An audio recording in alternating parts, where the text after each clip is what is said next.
Jewellery Hanamkonda ప్రారంభోత్సవ offer flat 20% VA December 14 నుండి 22 వరకు.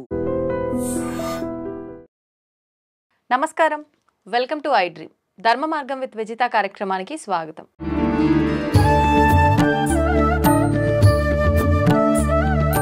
ప్రస్తుతం మనతో పాటు ఉన్నారు ప్రముఖులు శివరుద్ర సాధువు గారు. ఇప్పుడు వారితో మాట్లాడి మరిన్ని విషయాలు తెలుసుకుందాం.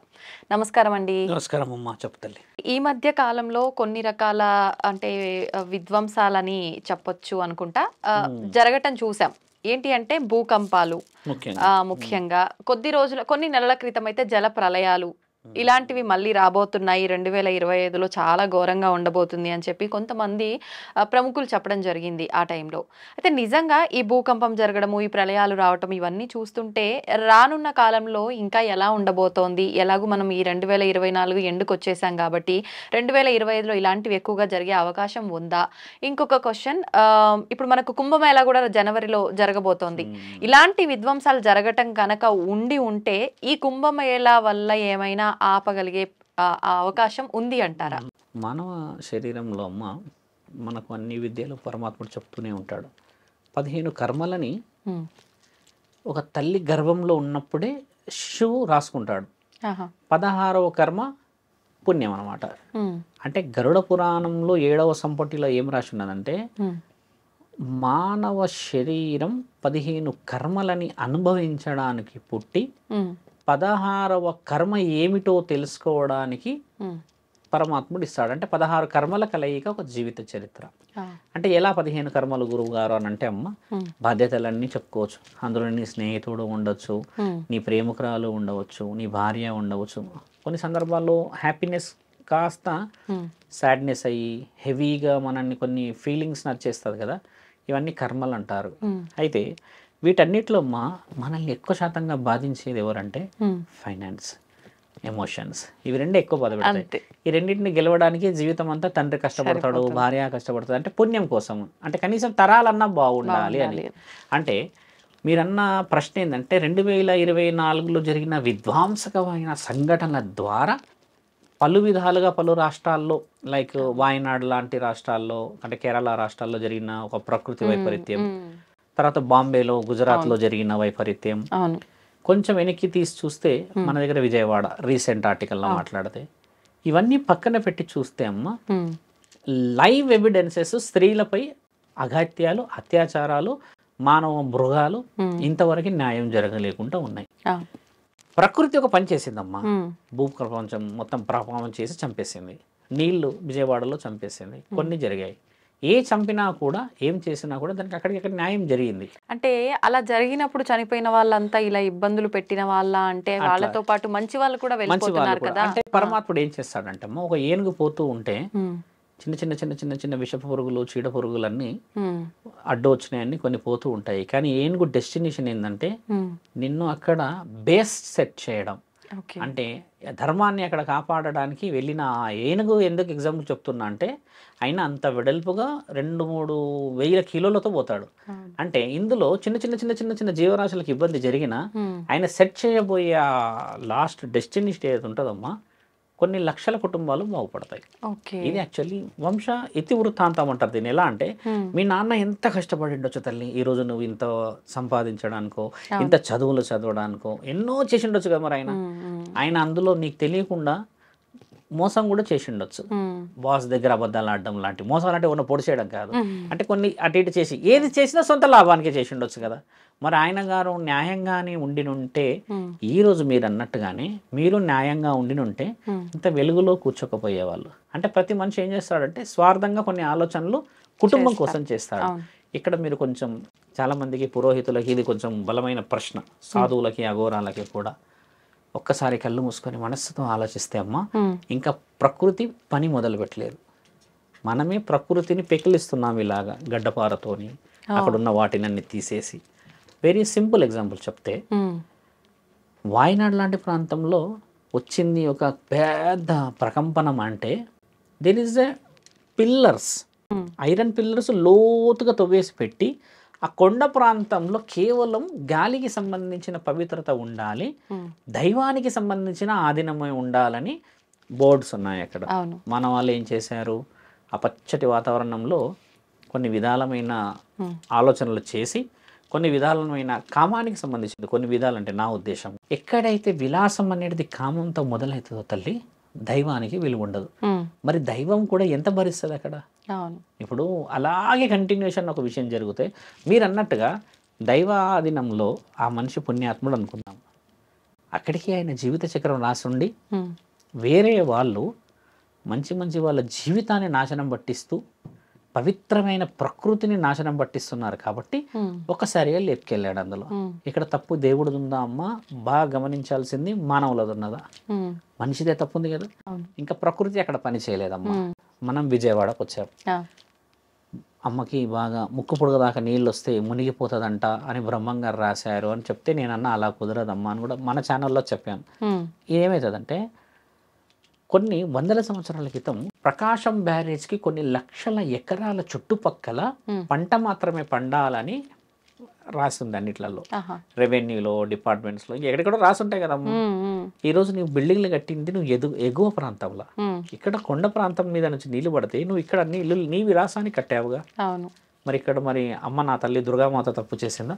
లేదు, మానవుడే తప్పు చేశాడు. ఇక్కడ మళ్ళీ ఎనికి వెళ్దాం, కలకత్తా మౌమిత విషయం తెలిసి తెలివితో మదమెక్కి నువ్వు మద్యం తాగి మత్తులో ఉండి అభం శుభం తెలియని ఆడపిల్లని తెలివిగా తీసుకెళ్ళి అన్ని గుడ్డలు కూడా తీసేసి రక్తపు మాంసపు ముద్ద మడుగులో కంట్లల్లో ఆ కంటి అద్దాలు కుచ్చేసేసి మరీ నీ కామవాంఛ తీర్చుకున్నావు. కాబట్టి ఇది ప్రకృతి ఇంకా నిన్ను హెచ్చరించే ప్రక్రియలు. ఇవి తెలివితో నువ్వు చేసిన దాష్టికమైన పని, ఇది తప్పు. ఆ ప్రకృతిలో నీవు పెకలిస్తే నిన్ను ధర్మంగా ఏదో చేసింది ఆపింది, దానికి విలువలు ప్రత్యామ్నాయంగా వచ్చే జనవరిలో మళ్ళీ కేరళ స్టార్ట్ అవుతుంది. ఈ స్త్రీ జీవితం వస్తుందా? ఈ స్త్రీ జీవితం రాగలదా? రాదు. 4 సంవత్సరాలు 5 సంవత్సరాల స్త్రీలపై భవ్య అనే ఒక అమ్మాయిపై బౌరంపేటలో ఒకడు వచ్చి కామానికి అది చేసేస్తే ఆ అమ్మాయి చనిపోయింది, ఏదో జరిగిపోయింది. అంటే 4 సంవత్సరాలు 5 సంవత్సరాల అమ్మాయిని నువ్వు ఆలోచించగలిగావంటే నీవు జ్ఞానంతో ఉన్నవాడివే కదా. ఇప్పుడు జ్ఞానం లేదు, వాడు కొంచెం ఇమ్మోటల్ మద్యం మత్తులో ఉన్నాడంటే నువ్వు చెట్టుకో లేకపోతే పుట్టకో లేకపోతే కుక్కను పట్టుకుంటే ఉంటే నీకు జ్ఞానం లేకపోయి ఉండవచ్చు, నువ్వు అదే అనొచ్చు. నువ్వు పర్టికులర్ ఒక శరీరే పట్టుకున్నావు అంటే తెలివితోనే పట్టుకున్నట్టు కదా. కాబట్టి ఏంటంటే అమ్మా ఇక్కడ జరుగుతున్న ఈ ప్రక్రియకి 2025 ఏ విధంగా ఉండబోతుంది అనేది నీ ప్రశ్న. 2025కమ్మా ఇలాంటి క్రూరముగాలకి శిక్షలు వేయబోతుంది. ఇది రావాలి, నరేంద్ర మోడీ గారు తీయాలి. అలాంటి ఇది జరగకుండా మన దేశాన్ని మనం కాపాడాలి. దానికి ఒక కారణ జన్ముడే చేస్తాడు కానీ పరమాత్ముడు మాత్రం ప్రకృతి రూపంలో ఏ రూపాన్ని చూపెట్టాడు. సృష్టి ఆయన సృష్టించేశాడు. ఇంకో విషయం, ఇది కలియుగం నా తల్లి. కలియుగంలో అన్ని తప్పులు జరుగుతాయి, దానికి ఇలా ఉంటాయని రాసేశారని. ఇప్పుడు చేయాల్సిన దానిలో ఏంది? ఒక కారణ జన్ముడి చేత ఒక కారణాన్ని మళ్ళీ కారకులమై మనం రాసి దాన్ని పాటించాలి. స్త్రీలని కాపాడాలి అని రాజ్యం ఎప్పటికీ కూడా ప్రకృతి ఒడిలో కలవాల్సిందే. నన్ను అడిగితే మొన్న భూకంపం వచ్చిన రోజు the first question from the press వాళ్ళు ఏమడిగారంటే, స్వామి గారు ఎప్పుడు రాని హైదరాబాద్లో వచ్చింది భూకంపం అని అన్నారు. చుట్టుపక్కల అన్ని చూసారా అని అడిగారు. చూసాం, అన్ని 16-17 అంతస్తుల బిల్డింగ్ ఉంది అని అన్నారు. 16-17 అంతస్తుల బిల్డింగ్ ఉన్నప్పుడు మరి భూకంపం రాదా అని అంటే మరి ఏంది సంబంధం అంటే, ఒకప్పుడు తాటాకుల మట్టలు ఉండేటి, తాటాకులతోనే ఇల్లులు ఉండేటి. ఆ తాటాకుల మట్టలు ఉండేసరికి ఏమవుతుందంటే అమ్మా మీద పడితే మనిషి మీద అది ప్రాణాలు పోయేంతగా పడదు. ఇప్పుడు నువ్వు పెద్ద పెద్దగా చేసావు, ఇప్పుడు ప్రాణ నష్టం ఎక్కడ జరుగుతుందంటే ఆ గోడలు నీ మీద గూలబడి వచ్చినప్పుడు ప్రాణం పోతుంది. కాబట్టి భూకంపం అంటే భయం. ఒకవేళ తాటాకు మట్టలు ఉంటే ఈరోజు భూకంపానికి భయపడకపోయే వాళ్ళం ఏంది అలా వచ్చిపోతుంది పోతుంది అని. అప్పుడు భూకంపాలు వచ్చాయిగా, ప్రాణ నష్టం జరగలేదు. ఇప్పుడు ప్రాణ నష్టం జరుగుతుందంటే if you build a building 18 or 19 floors కిందికి వాళ్ళు కొన్ని డిజిట్స్లో లోపలికి వెళ్తారమ్మా. అలాంటి పెద్ద పెద్ద ఉన్నప్పుడు మరి ప్రకృతి కింద దాని యొక్క గ్రిప్ ఎలా పెట్టుకోగలుగుతుంది? లోతైన ప్రాంతాలు ఉంటాయి, ఎత్తైన ప్రాంతాలు ఉంటాయి, లోతట్టు ప్రాంతాలు ఉంటాయి, కొన్ని ఏమో మెత్తటి ప్రాంతాలు ఉంటాయి. అంటే ఇందులో పంచాంగం ఎలా ఉండబోతుంది అని అడిగారు మీరు. నేనేం చెప్తున్నా, జరిగిన సంఘటనలు చెప్తున్నా. 2025లో పంచాంగం మానవుడు రాసుకోకపోతే 2026లో పరమాత్ముడు ముంచుకపోతాడు అందరిని. 12 సంవత్సరాలు గడిపిస్తున్నాడు. 2025 1వ నెల నుంచి మళ్ళీ 12వ నెల వరకు అవకాశం ఇస్తున్నాడు. ఎలా ఇస్తున్నాడు మీరు ఎలా చెప్పబోతుర్రు?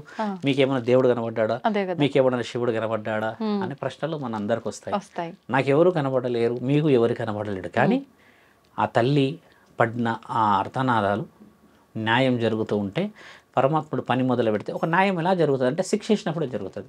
ఆ శిక్షల కోసమని ఇప్పుడిప్పుడే హిందువులు ఐక్యమయ్యారు, సభలు నిర్వహిస్తున్నారు, మనల్ని కాపాడుకోవాలి, భగవద్గీతలు పురాణాలు అని అంటున్నారు కదమ్మా. అలా అలా అలా అలా అలా మన ధర్మం మళ్ళీ స్థాపించబడుతుంది. ఆ ధర్మం స్థాపించబడేటప్పుడు ఏమైతుందంటమ్మా, కొందరు వ్యక్తులకు ప్రాణాలకి ముప్పు జరుగుతుంది అని అంటారు కదా. ఉదాహరణ కలకత్తాలో ఆ అమ్మాయి చనిపోయింది, రేప్ కేసులు చేసి కొందరు చనిపోయారు. వీళ్ళు ఏం చేస్తారు తెలుసా అమ్మా, వీళ్ళంతా కారణ జన్మలు. ఆ కారణ జన్మలు ప్రాణాన్ని కూడా వదిలేసి మరో చరిత్రను రాయగలిగారనమాట. అది కదా నిజమైన జీవితం. అలా వాళ్ళే ఇప్పుడు ఆ అమ్మాయికి అలాంటిది సంఘటన జరగకపోయినంటే ఒక చరిత్రని మళ్ళీ రాయలేం మనం. ఇప్పుడు మనకు అప్పుడు దిశ కేసు వచ్చింది తల్లి. ఇప్పుడు కొంతమంది హైదరాబాద్లో కానీ ఇక్కడ కన్నా పట్టుబడ్డారంటే చింతపండు చేసేస్తున్నారు పోలీసులు, కానీ పట్టుబడ కూడా జరుగుతున్నాయి కదా. ఇలాంటి 100 పట్టుబడాలి అనేటిదే 2025 జాతక బలం. ఇంకోటి 2025లో అమ్మ 3వ నెలల మహాప్రళయం ఉంది. ఆ మహాప్రళయం నీళ్ళ ద్వారానే ఉంది. ఆ మహాప్రళయం నీళ్ళ ద్వారా అంతటి ఎండాకాలంలో రావచ్చు. దాన్ని ఆపడానికి అని చెప్పేసి ఎక్కడైనా మొత్తం భారతదేశం మొత్తంలో ఎక్కడైనా పరమాత్ముడు ఆదుకోవచ్చు, ఎక్కడైనా పరమాత్ముడు వచ్చేసి ఇష్టం ఉన్నట్టుగా అడ్డుకోవచ్చు. జన నష్టం లక్షల్లో జరగవచ్చు. ఇప్పుడు మహమ్మారి కూడా పొంచి ఉంది. ఇప్పుడు మనకి ఎండ ముదిరితే ఆ మహమ్మారి బయటికి వచ్చే అవకాశం ఉన్నదని చెప్పేసి మొన్న రిలీజ్ చేశారు. ఆ మహమ్మారి కాలుష్యం ద్వారా వచ్చి శ్వాసకోశం మీద ఎక్కువ శాతంగా హార్ట్ బ్రీట్ ఏమంటారు మన ఈ శరీరంలో గుండె స్థితిని తగ్గించేది అని ఒక వైరస్ ఏదో ఫౌండ్ అవుతుంది అని కేవలం మన మీద ఎందుకు చూపిస్తుంది ఎక్కువ శాతం. మన దగ్గర జనం ఎక్కువ తల్లి. వేరే ప్రాంతాలలో ఏంటంటే రిస్ట్రిక్షన్స్ కొన్ని ఉంటాయి వాళ్ళకి, వాళ్ళు కొన్ని ఎన్విరాన్మెంట్లోనే బయటికి వెళ్తారు. మన దగ్గర ఏంటంటే సాయంత్రం చూడండి ఎంత సందడి ఉంటుంది, ప్రతి మార్కెట్ హెవీగా ఉండిపోతుంది. ఇప్పుడు దిల్సుఖ్ నగర్లో పోతే నువ్వు ఇక్కడ పోయినా 1 కిలోమీటర్ వరకు కనబడాడు, అంత హెవీ క్రౌడ్ ఉండడం చేత స్ప్రెడ్డింగ్ ఎక్కువ అవుతుంది. ఇప్పుడు మనం పంచాంగాలు, ఇతిహాసాలు, పురాణాలు, తాళపత్రాలు, తాళ గ్రంథాల గురించి మాట్లాడదాం. ఒక వైరస్ని ఎలా అరికట్టాలి అని అంటే అమ్మ, మనసుని శరీరాన్ని అరకడితేనే ఒక వైరస్ అరకట్టవచ్చు. ఇప్పుడు గౌరవమే లేని బతుకుల్లో బతుకుతున్న ఈ మన అందరము ఏ గౌరవం ద్వారా ఒక వైరస్ ఆపుతాం తల్లి? కరోనా వచ్చి లక్షల మంది చనిపోయారు, చాలా మంది బాధలు పడ్డారు కదా. 25 పంచాంగం చెప్పితే ఒక ప్రళయమే ఎందుకు చెప్పానంటమ్మా, ఇక్కడ మతాలకు సంబంధించిన ప్రళయం రాబోతుంది. ఇంకొకటి మతాలకు సంబంధించి నీ మతం ఏమిటి, నా మతం ఏమిటి, నీ కొట్లాటల్లా. ఒకప్పుడు కర్ఫ్యూ అయ్యేది, మీకు గుర్తుందా అమ్మ? అప్పుడు మన స్కూల్లో ఉన్నప్పుడు ఎక్కడ ఉన్నప్పుడు కర్ఫ్యూ అంటా అని అలసరిగా ఆ కర్ఫ్యూ ఏందో మనం చూడలేక కానీ బంద్ పెట్టేవాళ్ళు, సెటర్స్ అన్ని పెట్టరు కదా. ఇలాంటిది ఎక్కువ శాతం జరగబోతుంది ఇప్పుడు. ఎందుకంటే ఒక మతం గురించి ఇంకొక మతం వాళ్ళు హెచ్చరికలు మొదలు చేస్తున్నప్పుడు, ఇప్పుడు బంగ్లాదేశ్ లాంటి ప్రాంతాల్లో ఏం జరుగుతుంది, మా మతము మా గొప్ప మా దేశం అని చెప్పేసి ఇప్పుడు ఆయన గారు ఇస్కాన్ సంబంధించిన ఒక వ్యక్తిని అంటే గురువు గారు ఎవరో ఉన్నారని చెప్పేసి ఆయన చిన్మయి దాస ఏదో ఆయనని అరెస్ట్ చేసి పెట్టేశారు కదా. ఆయన ఏదో హెచ్చరించాడని వాళ్ళ దేశం కాబట్టి అరెస్ట్ చేసేయగలిగారు. ఇక్కడ మన దేశంలో అయితే మనదే పై ఉంటది కదా. మన దేశంలో కూడా మతాలకు సంబంధించిన అల్లకొల్లాలు ఉన్నాయి. మనం బాగా గమనించి చూస్తే క్రిస్టియన్స్ ముస్లిమ్స్ కి హిందువులకి పడదు. ఈ పడదు అన్ని రోజులు మొదలు పెట్టేస్తే ఇప్పుడు సభలు మొదలు పెట్టారు హిందువులందరూ. ఇంతకు ముందుకు మన ఈ సభలు ఉండకపోయేటి, మనంతా కేవలం రాముడి పాటలు, తర్వాత ఎల్లమ్మ డీజే పాటలు, బోనాల పండుగలు, దసరా ఇవి ఎక్కువ. ఇప్పుడు అలా లేదు. వీధిలో చూడండి జై శ్రీరామ్ అని మొదలు పెట్టేశారు, జెండాలో రాస్తున్నారు కదా. ఇది వైరం ఎక్కువయ్యే అవకాశం ఉంది ఇక్కడ. అలా అయ్యి మనమే గెలుస్తాం, దాంట్లో తప్పేం లేదు. మనదే గెలుపు ఉంది. ఎందుకంటే మన దేశంలో మనం గెలవకపోతే మరి వేరే వాడు గెలుస్తాడు. ఆ తల్లి మీరన్న పంచాంగాన్ని మనం రాసుకోవాలి, గెలవాలి అని అంటమ్మా.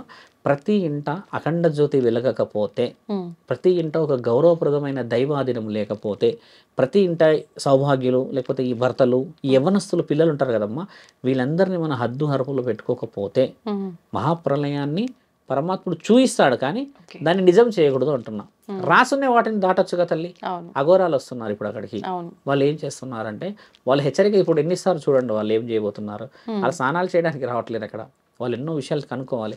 ఛానల్లో మీరు చేయాల్సింది కూడా ఏంటంటమ్మా, take a valid information about 2025 ఒక సెంచరీ ఎలా ఉండబోతుంది అనేది. మనం ఏం చేస్తామంటే పంచాంగం ఉగాది రోజు ఇలా జరుగుతుంది అంటాం. ఇప్పుడు ఉగాదిలో కూడా కొన్ని రాశి ఉంటాయి. మన ఉగాది పండుగ 60 సంవత్సరాల్లో చాలా ఒక ప్రక్రియ తల్లి. అందులో ఈ 25 ఎలా ఉందో కూడా రాశి ఉంటుంది. 25 బహు ఉత్తమంగా మనం సక్సెస్ అవుతాం, కానీ అంతే ఉత్తమంగా ఫెయిల్ అవుతున్నాం. నేను అన్నిటి అంటే ఫెయిల్ మానవులు కాపాడుకునే దాంట్లో అవుతున్నాము అంటున్నా. విలువలు కాపాడుకుంటే వస్తుంది అమ్మ సక్సెస్. కాబట్టి అలా రానియకండి అంటున్నా. మహమ్మారి పొంచి ఉంది ఒకటి, ప్రపంచనాలు ఎక్కువ పొంచి ఉంది రెండు, స్త్రీలకి గౌరవం పెరగాలనేది శుభసూచకం. ఇప్పుడు నరేంద్ర మోడీ గారి గురించి ఆలోచన మేము ఎక్కువ శాతం అదే ఎదురు చూస్తున్నాం. స్త్రీలకు రక్షణ లేదు తల్లి ఇక్కడ. అలా రక్షణ లేని ఏ దేశం బాగుపడుతుందమ్మా? ఓ గొప్పలు చెప్పుకుంటూ అయిపోతుందా మన దేశం గురించి? తప్పు కదా మాట. గౌరవం ఎలా రావాలి? నా స్త్రీని పట్టుకుంటే ఇలా తల నరుకుతారంట, ఇలా చేతులు తీసేస్తారంట, ఇలా కోసేస్తారంట అనేది వస్తే అప్పుడు మనందరికీ సెక్యూరిటీ. ఇప్పుడు 12-13 సంవత్సరాలకి అమ్మాయిలు వెళ్ళిపోతున్నారు తల్లి బయటికి. వాళ్ళు తిరిగి వచ్చే సమయం చూస్తే శరీరం కోల్పోతున్నారు, ఆరోగ్యం కోల్పోతున్నారు, అంతకు మించి వాళ్ళ భవిష్యత్తు కోల్పోతున్నారు. They are coming back after 6 months or 7 months, 18-19 yearsకి వెళ్ళిపోయి ఏం కోల్పోతున్నారు తెలుసా అమ్మ? అంతే, ఇంకా ఇంత చీప్ అయిపోయింది లైఫ్, నలుగురిలో విలువ పోయింది అనేది కోల్పోతున్నారు. ఇక్కడ శరీరానికి అదుపు లేదమ్మా. ఆ అదుపు రావాలనే నా ప్రయత్నం. ముఖ్యంగా తల్లిదండ్రులు నిద్రపోతున్నారు తల్లి. చాలామంది మీరు ప్రవచనాలు పెట్టండి మేము వింటాము అని అంటారు కదా, చూసారా వాళ్ళు ఎలాంటి పరిస్థితులు ఉన్నారు? ప్రవచనాలు శివరద సాధు పెడితే వింటా అంటున్నారంటే వాళ్ళ అవసరం ఒక వ్యక్తి కదిలిస్తాడని ఎదురు చూస్తున్నారు. అలా ఎంతమంది గురువుల దగ్గర పోయి ఉండొచ్చు వాళ్ళు, ఎంతమంది సాధువుల దగ్గర పోయి ఉండొచ్చు వాళ్ళు. తల్లిదండ్రులు కాపాడుకోలేకపోతే అమ్మా పరమాత్ముడు ఏ భవిష్యవాణి రాస్తాడు తల్లి? ఆల్రెడీ బతుకుతున్నాం కదా మనం. 2025 ఏం చేయాలి ఇక్కడ? ఏం చేయనికి రాదు. 2025 అయినా ఇంకొక 25 వచ్చినా కూడా మనము ఈ రోజు కదం తొక్కకపోతే ఏది కదిలియదు. చిన్న చిన్న పిల్లలు అని అంటే నాకు ఒకటి గుర్తొచ్చిందండి. చాలా మంది ఈ మధ్య కాలంలో మాకు దేవుడు కనిపిస్తున్నాడని, దేవుడితో మాట్లాడుతున్నామని చెప్పి అంటున్నారు. ముఖ్యంగా మా పైకి భగవంతుడు అమ్మవారు వస్తుందని చెప్పి, పూనకాలని చెప్పి, మేము కొలుపు చెప్తున్నామని చెప్పి, అంటే అమ్మవారు మాతో ఇది చేయించడం కోసమే మా పైకి వచ్చింది అని చెప్పి చిన్న చిన్న పిల్లలకి, యంగ్స్టర్స్కే ఎక్కువగా అమ్మవారు రావటం చూస్తున్నాం. అంటే గత కొన్ని సంవత్సరాలుగా మనం అమ్మవారు రావటం అనేది, శిగాలు ఇలాంటి పూనకాలు విన్నా కూడా ఏజ్డ్ వాళ్ళకు మాత్రమే ఎక్కువగా రావడం చూసాం. ఎందుకు ఇప్పుడు యంగ్స్టర్స్ లో వస్తున్నారు? నిజంగా ఇది నమ్మొచ్చు అంటారా? ఇదంతా ఫేక్ అనుకోవచ్చు అంటారా? ఒక విధంగా ఏం చెప్పాలంటే అమ్మ, మనము ఫేక్ అని అనకుండా మనం కొంచెం తెలివిగా ముందుకు వెళ్దాం. ఎవరైనా పర్సనల్ గా ఫోన్ చేస్తే మీరు నా నెంబర్ ఇవ్వండి, ఇస్తే నేను వాళ్ళని లైవ్ గా కలుస్తాను. ఎందుకంటే ఛానల్లో ఉన్నాం కాబట్టి మనం కొన్ని ఆలోచనతో చెప్తాను. ఒక వ్యక్తి వచ్చి అమ్మవారు పైనే వస్తుంది అని చెప్పినప్పుడు అడిగిన విషయం ఏంటంటే, మొదట ఎలా వస్తారు, ఎందుకు వస్తారు అని మనం అడుగుతాంగా. మీరు యాంకరింగ్ పోల్డ్ కాబట్టి మీరు కూడా అలాంటి క్వశ్చన్స్ అడుగుతారు. ఇప్పుడు మా దగ్గర కూర్చున్నప్పుడు వాళ్ళు ఇష్టంగా రారు, అలా తల్లియో తండ్రియో పట్టుకొని వస్తాడు ప్రెషర్గా. ఫోన్లో నాతో మాట్లాడమంటే మాట్లాడలేరు వాళ్ళు. తీసుకొని వచ్చారమ్మా. తీసుకొని వస్తే కర్మన్ ఘట్ ప్రాంతం నుంచి నా దగ్గరకు వస్తున్నట్టుగా చెప్పకుండా తీసుకొచ్చి కూర్చోబెట్టిన తరుణం చెప్తున్నాం. కూర్చోగానే హాయ్ నాన్న, హౌ ఆర్ యూ అని చెప్పేసి కొంచెం ఇంగ్లీష్లో ఆ వర్డ్స్ ఈ వర్డ్స్ మోడర్న్గా మాట్లాడినా. మాట్లాడేసి so tell me about your life నాన్న, అది ఇది అని చెప్పేస్తే వీళ్ళ పేరెంట్స్ కొంచెం సిగ్నల్ ఇచ్చిన, కొంచెం వెనక్కి జరగండి అన్నట్టు. వాళ్ళు ఇప్పుడే వస్తామన్నట్టు వెళ్ళారు. కొద్దిగా దగ్గర కూర్చొని మాట్లాడినా, I'm like your father, your brother, అది అని మాట్లాడుతూ ఉంటే everyday mother and father is scolding me, unnecessary words they are talking and abused language they are using and start చేసింది. అంటే what abused language you are finding అంటే they are fighting each others in front of me only when I came back from school or college అంటే పోతుందంటే, so how can you find that they are fighting for something అని అంటే most of the sense they are talking about finance స్వామి అని అన్నారు. అంటే అంటే finance అంటే మీ గురించే కదా స్వామి అంటే, నో మా గురించి ఫైనాన్స్ గురించి కాదు స్వామి, వాళ్ళు ఏ విధంగా ఫైనాన్స్ సంపాదించాలన్నాడు దానికి మేము ఒప్పుకుంటాం. కానీ ఏ ఖర్చు ఎలా పెట్టావు, నువ్వు అలా ఖర్చు పెట్టావా, అని ఇలా పెట్టావా, దీనికి ఎస్టిమేషన్ ఎంత అయింది, ఈఎంఐ అని కొన్ని ఉంటాయి కదా. ఈ డిస్కషన్స్ నేను చాలా చాలా చాలా చిన్న లైఫ్లో ఉన్నా అనిపిస్తుంది అన్న థాట్ తిరుగుతుంది ఆవిడ మైండ్లో. గమనించండి నా ప్రశ్న. డబ్బుల గురించి తల్లిదండ్రులు కొట్లాడుతున్నారు అన్న విషయం ఎలా తీసుకుందంటే ఈవిడ వీఆర్ వెరీ పూర్ అన్నట్టుగా తీసుకుంది. అంటే నేనేమన్నా ఓకే దట్ ఈస్ ఫైన్, ఎందుకంటే ఉన్నది కొట్లాడుకుంటారు వాళ్ళు, ఇంట్లో కొట్లాడకపోతే వీధిలో కొట్లాడతారా నేనంటే. కానీ అలా కొట్లాడడం నాకు, నా ముందే కొట్లాడితే నాకు తీసుకోవాలని, రిసీవ్ చేసుకోవాలనిపిస్తలేదు స్వామీజీ, అది ఇది అని అంటే నీకేమనిపించింది అని నేను అన్నా. అన్న తర్వాత కొద్దిగా ఎనికి జరిగింది. అమ్మాయి అబ్బాయిని లవ్ చేసింది. ఇంకా is a well good person, bike ఉంది, మంచి కార్ ఉంది, ఏదో ఏడ పరిచయం, సమ్ కాలేజ్ అబ్బాయితో తిరుగుతున్నాం, చేస్తున్నాం, well settled. At least will settle in future. How you will settle in future if boy is a settled person? అంటే there is a certain norms అమ్మా, లవ్ అన్నా, అట్రాక్షన్ అన్నా అని అంటే బాగుంటాం ఇంకా మేము. వీళ్ళతో నేను ఉండదలుచుకోలేదు ఈ ఫైనాన్స్ ఇష్యూస్లో, ఈ థాట్ యాక్చువల్ ఆవిడది, వీళ్ళతో నేను ఉండదలుచుకోలేదు. ఓకే, మరి ఆయన ఎలా ఉంటాడు అంటే ఒక సమ్ అట్మాస్ఫియర్లో ఉంటాము, చేస్తాము, అది ఇది అని మాట్లాడేది. అక్కడ వరకు ఒక టాపిక్ వచ్చింది, కొంచెం వెనక్కి వెళ్ళా, 3వ క్లాస్ 4వ క్లాస్ వరకు. తెలుసా అమ్మ 3rd క్లాస్లో ఎక్కడ ఉన్నారు, ఏం చేశారని వెళ్ళిన తర్వాత ఆవిడ చెప్పిన డిస్కషన్, అప్పుడు బాగుండే లైఫ్, మంచిగా ఉండే, ఆడుకునే వాళ్ళం, ఫ్రెండ్స్ ఉండే, కల్చర్గా ఉండే, ఇట్లా అన్నది. ఇప్పుడు నీ లైఫ్ ఎందుకు బాగుండట్లేదు అంటే ఎక్స్పెక్టేషన్స్ కదమ్మా అన్న. సడన్గా ఈ అమ్మవారు ఎందుకు వచ్చారు నేను అంటే, ఎందుకమ్మా అమ్మవారు వస్తే నాకు చాలా ఇష్టం రా నాన్న అని ఇట్లా టాపిక్ స్టార్ట్ చేశాను. అనగానే ఈవిడకి ఏంటంటే, ఈవిడని మనం డిస్కరేజ్ చేస్తే ఈవిడ నాకు సీక్రెట్లు చెప్పలేదు, అలా మెల్లిగా లాగేసి మన వైపు మాట్లాడినప్పుడు ఏమన్నదానంటే, ఆవిడ నాకు ఏ స్థితిగతులు ఉన్న శక్తి శరీరం మీదకి రాదు అని ఇండైరెక్ట్గా చెప్పింది. ఈవిడ బిహేవియర్ ఎందుకు చేస్తుందంటే, mother and father they cannot find ఆవిడ యొక్క పర్సనల్ లైఫ్. ఈ యొక్క డైవర్షన్ రాగానే ఈవిడకి ఏదో అయిపోయింది, చాటింగ్ ఎక్కువ చేసి పొద్దుంతా నిద్రపోవడాలు, బయట కాలేజ్ కానీ ఇంకెక్కడికైనా పోయినప్పుడు తినేసి రావడాలు చేసేసి, ఇంట్లో హెల్త్ బాగాలేదని చెప్పి పడుకోవడాలు, ఇవన్నీ కొంచెం అబ్నార్మాలిటీస్ గమనించినప్పుడు నా పైన ఎవరో ఉన్నారు, ఏదో జరుగుతుంది అని కొద్దిగా అట్మాస్ఫియర్ క్రియేట్ చేసినప్పుడు వీళ్ళ మైండ్ అంతా ఎల్లమ్మ మీదే ఉండిపోయింది. యాక్చువల్లీ ఈవిడ ఈ అమ్మాయి మైండ్ అంతా సొసైటీ మీదకి వెళ్ళిపోయింది. కాబట్టి బయటికి రాకపోవడానికి కారణాలు ఏంది అనేది తల్లిదండ్రులు కనిపెట్టాలి. ఈవిడ ఎక్కడికి పోతుందని కనిపెట్టాలి. అమ్మాయి బాగా ఉండి మంచిగా తినేసి వస్తుంది, బయట అన్ని చేస్తుంది, తిరుగుతుంది అని అంటే అమ్మ సట్ ఆఫ్ ఒక మైండ్ ఉన్నది ఆవిడ దగ్గర. ఆ మైండ్ని నువ్వు రీడ్ చేయట్లేవు అంటే మదర్ ఫాదర్ ఇంట్లో లేరని అర్థం. అంటే వాళ్ళు వర్క్ కోసం వెళ్తున్నారు. ఈవిడ జీవిత ప్రక్రియ వేరేలాగా అయిపోయింది కదా. ఓపెన్ అన్నాకమ్మ వాళ్ళ మదర్ని పిలిచి అడిగిన తర్వాత, షీజ్ 16-17 years, ఏం సంగతి అని చెప్తే వాళ్ళ అమ్మని అడిగితే, పరిస్థితులు ఇట్లా వెళ్తున్నాం కదా అంటే, నేనేమన్నా అంటే, మీ అమ్మ మీ నాన్న నీ కళ్ళ ముందే ఏదన్నా చేసుకోనో లేకపోతే ఏదైనా కోల్పోయో, ఆరోగ్య పరిస్థితి కోల్పోతే ఎలా ఉంటుంది అని అడిగాను. నువ్వు అప్పుడు మెల్లి కంట్లో నుంచి నీళ్ళు డ్రాప్ అవుతున్నాయి, ఏడప్పుడు మొదలుపెట్టింది. అమ్మ నాన్న లేకపోతే వాళ్ళు నన్ను పెంచారు, కష్టపడ్డారంటే 3-4 years క్రితం ఎలా ఉంటామని అడిగాను కదా. అక్కడ నుంచి అడిగినప్పుడు ఏంటంటే, మదర్ ఫాదర్ లేకుంటే నీ లైఫ్ ఏంది అని శూన్యం చేస్తారు కదా అని చెప్పి అడిగినప్పుడు ఏమన్నదంటే ఆవిడ, ఫ్రీడమ్ ఇస్తే నేను ప్రశాంతంగా ఉంటాను అన్నవాడు వదిలింది ఆవిడ. ఫ్రీడమ్ ఎలా రావాలి?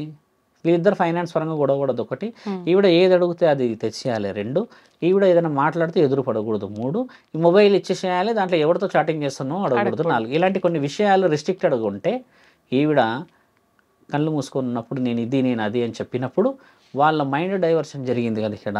అలా వచ్చిన ఆడపిల్లలే చాలామంది ఉన్నారు ఇక్కడ. ఇక్కడ ఇంకొక సందర్భం, చాలా టాకెటివ్ సందర్భం. ఒక ఊరికి పోతున్నామ్మా నేను కర్నూలులో. ఆవిడ పసుపు గిసుపు అన్నీ వేసుకొని వచ్చి కూర్చుంది. జడ ఇలా అనుకుంటూ ఉంది నా ముందు. శివరుద్ర సాధు వచ్చిండంట అనగానే నాతో పాటు అందరూ ఉన్నారు, వీళ్ళంతా కొంచెం దూరం జరగండి అందరూ అన్నట్టు అందరం దూరం జరిగిపోగానే ఆమె ఇట్లా గోడకి ఇలా ఒరిగి మాట్లాడుతుందమ్మా. ఒక సాధువుని అన్నప్పుడు నా దగ్గర ఒక గౌరవంగా నిలబడచ్చు కదా. నేనేమో త్రిశూలం ఇలా పట్టుకొని చెప్తల్లి అని చెప్పి ఇలా నిలబడి, నేనంటే ఆవిడ ఉన్న ఆ గోడకి ఇలా ఒరిగి మాట్లాడుతుంది నాతో. ఏదేదో ఫ్రెండ్ ఎక్కడి నుంచో వచ్చేసి నెల్లూరు నుంచి అన్నట్టుగా. నేనేమన్నానంటే, ఏం జరుగుతుందంటే ఎల్లమ్మ వస్తుంది అన్నదమ్మా. ఎల్లమ్మ వస్తుందా అమ్మ, ఏం చేశారు ఇప్పుడు అంటే, ఇంట్లో కొడుతున్నారు బాగా అని అన్నారు. ఎవరు కొడుతున్నారు? ఎల్లమ్మ వస్తుందని నేను కొడుతున్నారా అని అడిగిన. అయినా కొడుతున్నారు అని అంటే నేను ఏం అడిగినంటే, ఒక మాట చెప్తా ఏమనుకో కదా అమ్మ, బాధపడొద్దు అన్న. చెప్పండి స్వామి అన్నది. నీకు అక్రమ సంబంధం ఉందా అని అడిగిన. ఒకసారి చున్నీ అది ఈ చీర అమ్మ ఇలా తీసి ఇలా చదివేసించాలి ఒకటేసారి. మా ఆయన కొడతాడు స్వామి, నాకు ఒక ఆయన ఉన్నాడు అని చెప్పేసింది. సింపుల్ కథ. నీకు ఎల్లమ్మ లేదు, ఇంకా ఏ తల్లి లేదు, ఇది దాయడం కోసం ఎల్లమ్మని పట్టుకున్నావా అని అన్నా. కరెక్ట్గా కిందికి వంగిందమ్మా. ఇంకా అంత టక్కుని ఎలా చెప్పావు స్వామి అని అంటే నేనన్నా, చెప్పేది ఏం లేదమ్మా, ఇప్పుడు ఒక మానవ జీవిత శరీరాన్ని చూసిన నీకే ఎల్లమ్మ తల్లి గురించి ఒక అవగాహన ఉంటే, సాధు సంతులము కూర్చొని పరమశివుడు హరా హరా అని పొద్దంతా రాత్రంతా అరుచుకుంటూ తిరిగే నేను ఒక వ్యక్తి విషయం చెప్పలేమా అని అంటే, ఇప్పుడు నేను ఏం చేయాలా స్వామి అన్నది. ఏమి చేయలేవమ్మా, నీ పెన్మిటిని చూసుకో. ఇప్పుడు గోప్యంగా పెట్టావు ఈ విషయం, కానీ నీది ఈ గోప్యము ఊర్లో ఉన్న అందరికీ తెలిసి నీ బలుగుతుంది అని చెప్పిన.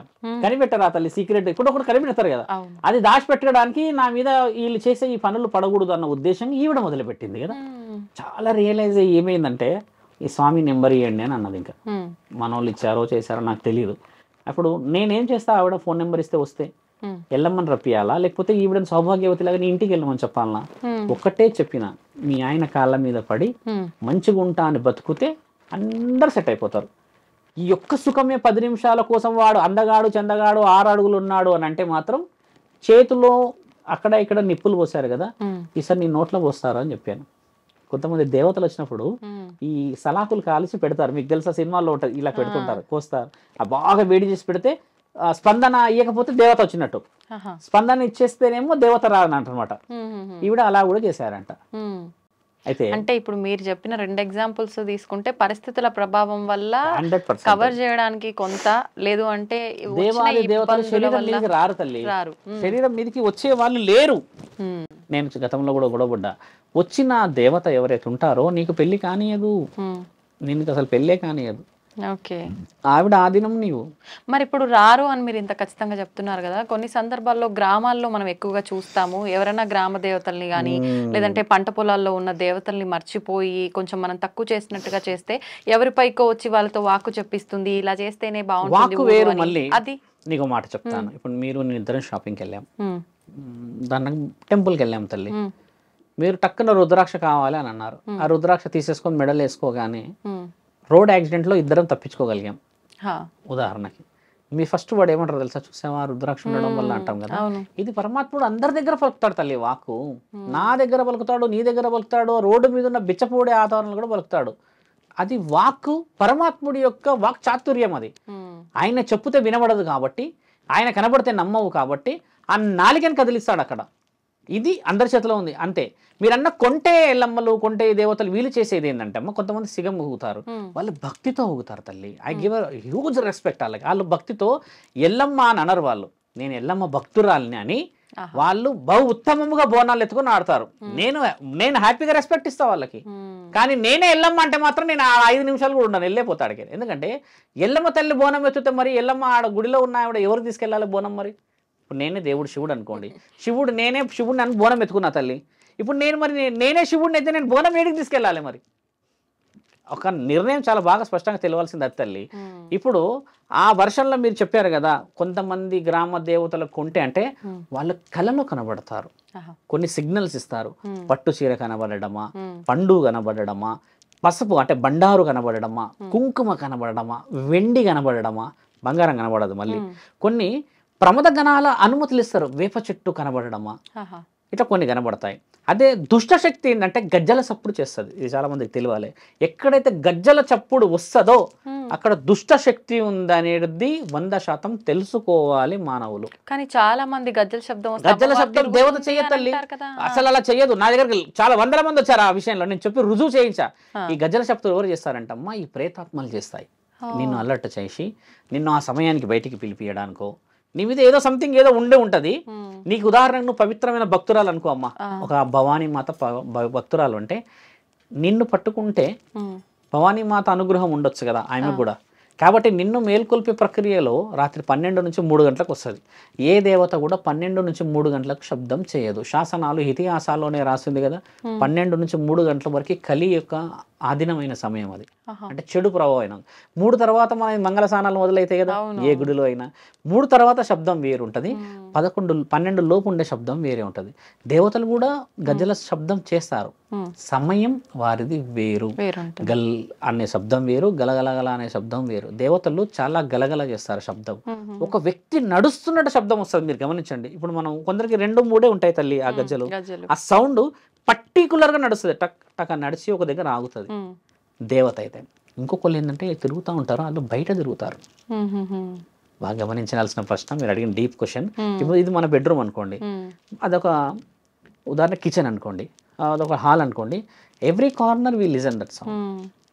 బట్ ఎవిల్కి బయటనే శబ్దం చేయగలదు. అంత సింపుల్ లాంగ్వేజ్లో అంత సింపుల్ టర్మినాలజీ ఎలా మర్చిపోతారు మానవులు? నేను అక్కడ నాకు పిచ్చకోపం వస్తుంది, ఎందుకంటే అడిగిన వాళ్ళు కూడా తిడతాను ఆడవాళ్ళని. ఏమ్మా ఏడొస్తుందంటే ఓ వరండాలా తిరుగుతుంది అని అంటారు. వరండాలు ఎందుకు తిరుగుతుంది? దేవత అయితే ఇంట్లోకి రాకూడదా? నీ అనుమతి కావాలా? ఆవిడ ఇంట్లో నువ్వు ఉన్నావు కదా అని నేనంట. ఒక దేవత ఇంట్లో మనం పుట్టినాం కదమ్మా. నీవు ఉట్టక ముందుకే మీ నాన్నల ముత్తాతల నుంచి వస్తున్న ఎల్లమ్మ తల్లి పోచమ్మ తల్లి వాళ్ళు అంటే నువ్వు ఆమె ఇంట్లో ఉన్నట్టే కదా. మరి ఆమె ఇంట్లోకి చోటు ఎక్కడైనా ఉండవచ్చు కదా. భూతాలు దయ్యాలన్న ఈ విషయం ఎందుకు చెప్తున్నా అంటే ఇవి నిన్ను సెక్యూర్ ప్లేస్ నుంచి బయటికి రాపించగలవు. అయితే నీవు అయితే అదైతే లోపలికి రాలేదు కదమ్మా. ఆడొక రక్ష ఉంటుంది కదా ప్రతి గడపకి. ఇది తెలుసుకోవాలి చాలా మంది. మీరు అన్న ప్రశ్న ఏంటంటే చాలా మంది తప్పుదోవలకు వస్తుంది, ఇలా ఎల్లమ్మలు వచ్చారు పోచమ్మలు వచ్చారు అంటున్నాను కదా, ముమ్మాటికి అవాస్తవమైన విషయాలు అవి. కొంతమంది భక్తితో ఆడుతున్నారు. అర్ధనారీశ్వరులు ఎల్లమ్మ తల్లి బోనం వేస్తే నిజంగా ఎల్లమ్మ తల్లి వచ్చినట్టు ఉంటుంది అక్కడ బల్కంపేటలో. ఎంత భక్తిగా ఆడతారు మరి. కొంతమంది అన్నారు మాకు వస్తలేదా అంటే, కొంతమంది వస్తుంది అని అంటారు కదా. వచ్చిన వాళ్ళు అందరి ఇంట్లలో పరిస్థితి అంతంతే ఎందుకుంది. ఆ అమ్మాయి ఎవరైతే అంటుంటారో ఈ చిన్న చిన్న వయసులో ఉన్న వాళ్ళు కానీ లేడీస్ సొంతంగా ఆరోగ్యం బాగుండదు తల్లి వాళ్ళది. నడుములు తీవ్రంగా నొప్పులు ఉంటాయి, మెడల కాడ నుంచి కింది వరకు హెవీ పెయిన్స్ ఉంటాయి బాడీ అంతా. వాళ్ళు చేసే ఆ కొంచెం క్రియా ప్రక్రియలకి న్యూరలాజికల్ సిస్టమ్ చాలా డిస్టర్బ్ అవుతుంది.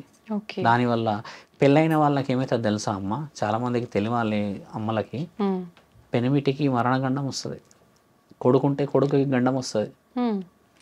ఒక దేవత ఒప్పుకోదు తల్లి అది. కాపాడడానికి ఆవిడ ఉంటే, ఆవిడ ఒక శరీరం మీద నేనే వచ్చానని చెప్పేసి సొంత వాకులు పలుకుతే ఆవిడ ఎట్లా ఒప్పుకుంటుంది తల్లి. ఆ విషయంలోనే మొదట్లో 1 year క్రితం చెప్పా ఈ విషయము. చెప్పిన తర్వాత నా దగ్గర చాలా మంది వచ్చారు. ప్రతి ఒక్కరు now they are well settled families. ఇప్పుడు వాళ్ళు పీస్ఫుల్ ఎందుకు ఉంటున్నారు అంటే, నేను ఆ రోజు వచ్చింది ఒక ఆమె వచ్చింది, పుట్ట ఉంది ఎల్లమ్మ తల్లి పెద్ద పుట్టు ఉందంట, పాము ఈవిడకే కనబడుతుందంట. నేను చెప్పిన చాలా అదృష్టవంతురాలు, ఇక తర్వాత ఇక నా మీదకి వచ్చేసింది స్వామి అని అంటే, కానీ అప్పుడు మొదలైంది. నేను మంచిగా ఇచ్చినాయి ఆవిడకి, ఎట్లా వచ్చింది అని చెప్పినా. ఇక అంటే కథ మొదలు పెట్టేసి బాగా చాలా గౌరవంగా మాట్లాడిందమ్మా ఆవిడ. మాట్లాడి గర్వంగా పోయింది. 3 నెలలకు వచ్చింది. మళ్ళీ రుద్రస్వామి గారు ఉన్నారా అని ఫోన్లో అడుగుతుంది. రుద్రస్వామి గారే చెప్పండి అని అనగానే, మా ఆయన 11 రోజులు అవుతుంది స్వామి, ఏ హాస్పిటల్కి పోయినా ఏ టెస్టులు చూసినా ఏం వస్తలేదు, కానీ మనిషిలో ఉండట్లేడు అని అంటే, పట్టుకొని రా మీ ఆయనని అని చెప్పిన. ఆయన అదృష్టం చూడాలి. అలా ఆయన గారు నా దగ్గర కూర్చున్నాక ఒక 15-20 నిమిషాలుగా రియలైజ్ అయిపోయింది ఈవిడ. నేను చెప్పిన అది చూడమ్మ తప్పు, ఎల్లమ్మ తల్లి పుట్టుంది కదా, రోజు పాలు పోయి గుడ్డు పెట్టుకో, ఇంకేదైనా ప్రమాణం ఉండు ఆడ పెట్టుకో, ఎవరైనా భక్తులు వస్తే ఎల్లమ్మ తల్లి బొట్టు పెట్టేసి అమ్మ బాగా చేస్తుంది అని చెప్పి ఈ ధర్మమైన వాకులు మాట్లాడు. అంతేగాని ఇంకా ఈవిడ గద్దేసుకుంది అక్కడ కూర్చోడానికి. ఇక ఎల్లమ్మ తల్లిని ఎంత తప్పు తల్లి, ఎల్లమ్మ తల్లిని ఆడుకుంటున్నారమ్మా. ఏ రోజు కనబడుతుందో నా తల్లి ఎల్లమ్మ, కానీ ఒక్కొక్కళ్ళ భరతం పట్టాలి. ఆవిడ అప్పటికి పాములాగా చూపిస్తూనే ఉంటది. వీళ్ళు కళలో పాము కనబడేసరికి ఎల్లమ్మ తల్లి కనబడుతుంది, కానీ ఆవిడ ఏ రూపాలు కనబడ్డది. ఎల్లమ్మ తల్లి పాము రూపంలో కళలో కనబడ్డది అని అంటే అది ప్రమాద హెచ్చరిక. ఏ దేవత కనబడదు. ఆయుధం కనబడ్డదంటే ఈపు పగలగొడుతున్నానని అర్థం. బాగా గుర్తుపెట్టుకోండి, ఇది ధర్మం. శివుడు కనబడ్డాడు అనుకోండి, లైవ్ కనబడ్డాడు అనుకోండి, ఇట్లా శివుడు ఎవరికైనా కళలో శివుడు కనబడ్డాడు అని అంటే, ఆయన ప్రమద గణాల అధిపతి, గ్రహణాలకు అధిపతి, 14 లోకాలకు అధిపతి కదా. ఆయన ఏ విధంగా కనబడినా ఒక రక్షణ. ఆయుధం కనబడదు శివుడికి, ఎందుకంటే మన రూపంలోనే కనబడతాడు. ఒక్క మాట స్పష్టంగా మన ప్రేక్షకులకు చెప్పాల్సింది ఏంటంటే, గణేశుడు కార్తికేయుడు శివుడు లాగా ఉన్నారా అమ్మ? పార్వతీమాత లాగా ఉన్నారా? దేవుడు లాగా ఉన్నారు కదా. ఒక్క మానవ శరీరం మాత్రమే మాలేసుకుంటే శివుడు లాగా ఉన్నావు అంటారు. అలాంటిది మరి ఆయన బిడ్డలకి ఆయన శివుడు లాగానే కనబడాలి కదా. తప్పెక్కడుంది? అది తెలుసుకోవట్లేదు మన వాళ్ళు. ఆయన కన్న పిల్లలే ఆయన రూపంలో లేరు. మనం ఏమి ఆయనకు పుట్టిన వాళ్ళమా, ఆయన అణువులో పుట్టిన వాళ్ళమా? ఒక ఆత్మతో పుట్టించుకున్న మనని మాలేసుకుంటే శివమాలేసారా మీరు అని అంటారు. అంటే ఆయన కొడుకులు పిల్లలు అని అంటే కదా, ఆయన ఏ రూపంలో అయినా రావచ్చు. కానీ దేవాది దేవతల్లో దేవతామూర్తులు ఆయుధం రూపంలో చూపిస్తారు. పెద్దమ్మ తల్లి ఒక పురుగు రూపంలో చూపిస్తుంది. పురుగు వస్తుంది, ఇంత పెద్ద పురుగు ఉంటుంది. ఆవిడ ఏంటంటే రక్తంలోకి వెళ్ళగలుగుతుంది. ఇట్లా వెళ్ళేసి రక్తానికి సంబంధించిన కొన్ని వ్యాధులను నయం చేయగలిగే శక్తి ఆవిడకు ఉన్నది. పోచమ్మ తల్లిది వేప చెట్టు, ముత్యాలమ్మ తల్లిది ముక్కు పుడక, ఇలా కొన్ని ఉన్నాయి కదా తల్లి. వాళ్ళది అవి కనబడితే దాని హెచ్చరికలు తెలుసుకోవాలి. మన వాళ్ళు ఏంటంటే అది కనబడేసరికి ఇక పెట్టేసరిగా ఒగ్గు కథ ఇక మొదలు పెడతారు. ఇక దాని అర్థం తెలుసుకోకుండా ఎందుకు చేస్తావు పండగను? ఎందుకు ఆ వివరణ లేకుండా అమ్మని ఇబ్బంది పెడతాను? ముఖ్యంగా ఉప్పాలమ్మ తల్లి గురించి చెప్తాం సందర్భం కాబట్టి. ఆవిడ ఇలా చేతి వస్తుంది పొలాల్లో. ఉప్పాలమ్మ మనం ఎక్కువ శాతం చూస్తాం, చేతి వచ్చింది అంటాం కదా. అక్కడ నీ పొలంలో ఉన్నా లేకున్నా ఆవిడ రక్షకురాలు ఆ ప్రాంతానికి. కొంతమంది ఉప్పాలమ్మ గుడి కట్టేసేస్తే, స్వామి మేము మాంసాహారం ఇవ్వాలనుకుంటున్నాము అమ్మకి, కానీ ఎలా చేయాలో తెలియదు అని అంటే ఉప్పాలమ్మ సిగ్నల్ ఇస్తుంది. అక్కడ ఇలా ఉన్న 5 చేతులలో ఈ కొమ్మని ఇలా తెంపితే తల్లి, పాలు వస్తే అమ్మ మాంసాహారి కాదని అర్థం, శాకాహారి అని అర్థం. ఇలా పాలు రాకుండా రక్తం కూడా వస్తుంది. అంటే రక్తం అంటే కంప్లీట్ రక్తం కాదు, రెడ్నెస్, అది వస్తే ఆవిడ మాంసాహారం ఆశిస్తుంది అని అర్థం. ఇంతటి లాజిక్ ఆవిడే ఇచ్చేసినాక నేను ఎవరిని తల్లి ఆడికి వచ్చేసి 1,00,000 రూపాయలు ఖర్చు అవుతుంది నాయన, ఇక నేను ఊగుతా ఈడికి వచ్చి అని చెప్పేసి పుట్టమన్న తీసి ఇలా జల్లెడ పెట్టేసేసి వాళ్ళని నాశనం పట్టించినట్టుగా తల్లి. 100 మంది ఏమంటారంటే ఫోన్లో చెప్పేసేసి చాలా అయినా మేము ఉన్నకాడ చేసుకున్నాం అంటే ఒకటే మాట అంట, ఆ రోజు కూలి 500 వచ్చాయి కదా, 200 పెట్టి తీసుకురా పూజ సామాన్లు అమ్మకి చెయ్యి చాలు. నీ దగ్గర పచ్చడి మెతుకులు ఉంటే అందులోనే ఆమె కూడా తృప్తి. 20,000 అప్పు తెచ్చేసి పెట్టిన దాంట్లో అమ్మ తింటుందా అమ్మ? మనమేం తింటామా? బాధ అనిపించదా ఈ 20,000 ఎలా కట్టాలి అని? ఏ దేవత ఆశించదు తల్లి అలాగా. మొన్న రీసెంట్ కాల్ నాకు నల్గొండ నుంచి వచ్చిన కాల్, పొలంలో ఎంత కొట్టేసినా వస్తుందంట, ఎంత కొట్టేసినా వస్తుందంటే 3 అడుగులు కట్టండి, కట్టడానికి ఏమవుతుంది అమ్మవారిని అని చెప్తే, కానీ ఇద్దరు అన్నదమ్ముల లొల్లుంది స్వామి అని అన్నారు. ఎవడో ఒకడు కట్టకపోతే మరి ఇద్దరు ఈ పొలం కొడుతుంది ఏమి? మొన్న కూడా చనిపోయింది వాళ్ళ ఇంట్లో. గతం చనిపోయినాక 11 రోజుకు మొదలు పెట్టేసారు గుడి, టైం కట్టేసేసి నన్ను పిలిస్తే నేను రానన్నా. మనిషి చనిపోక ముందుకు చెప్పినాం కదా. అంటే ఆయన ఈ విధంగానే చనిపోయింది అనుకుంటున్నారు. ఆయన ఏ ఆరోగ్యంతో చనిపోయిండో మనకు తెలియదు. వీళ్ళు ఏమనుకుంటున్నారు, ఒక సాధువు చెప్పిండు గుడి కట్టాలని. 12 ఏళ్ల క్రితం మా తాత చచ్చిపోయినప్పుడు అదే చెప్పిండు గుడి కట్టాలని. మనం కట్టలేంరా. ఇప్పుడు పెద్దనాన్న చచ్చిపోయేంత వరకు మనకు రాలేదంటే నెక్స్ట్ వీడియో కూడా వస్తాడని భయాన్ని కట్టేసిరు అక్కడ. అదే భక్తితో కాదు, ధర్మం తెలుసుకోవాలి అంటున్నా నా తల్లి. దేవత లేదంటారా? ఎక్కడైనా ఉంది దేవత, మనసుల్లో ఉంది కదా దేవత. అది తెలుసుకోలేని నీవు ఏ విగ్రహానికి పెడతావమ్మా ఆరాధన? అది తప్ప అంటున్నాం తల్లి. నిజంగా మీరు చెప్పినట్టుగా చూసుకుంటే గనక ఈ పూనకాలు, అమ్మవారు రావటం, ఇదంతా మీరు చెప్పిన లాజిక్, మీరు లైవ్ లో ఎగ్జాంపుల్ గా జరిగిన చెప్పిన దాన్ని బట్టి చూస్తే ఇది వాస్తవం కాదేమో అనిపిస్తుంది.